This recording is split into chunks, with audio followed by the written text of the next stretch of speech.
ایک بار کی بات ہے کہ 4 دوستوں نے جنگل میں ایک پرانی ٹوٹی پھوٹی کوٹھی میں رات گزارنے کا فیصلہ کیا۔ رات کے وقت وہ ہنستے کھیلتے کوٹھی میں داخل ہوئے۔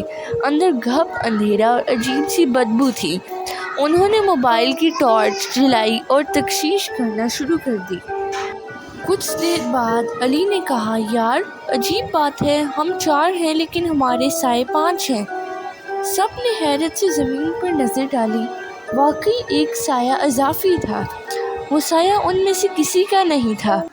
احمد ڈر کے مارے کہنے لگا، چلو واپس چلتے ہیں، لیکن دروازہ باہر سے بند ہو چکا تھا۔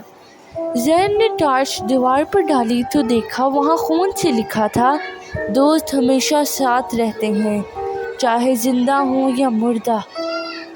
اچانک حماد چیخ مار کر گر پڑا۔ اس کے جسم پر پنجوں کے نشان ابھرنے لگے جیسے کسی نے اسے نوچ ڈالا ہو۔ باقی 3 دوست بھاگنے لگے مگر وہی سایہ ان کے پیچھے پیچھے چل رہا تھا۔ جب صبح ہوئی تو گاؤں والے کوٹھی کے قریب گئے۔ دروازہ کھلا تھا مگر اندر صرف 3 دوست بے ہوش پڑے تھے۔ حماد غائب تھا۔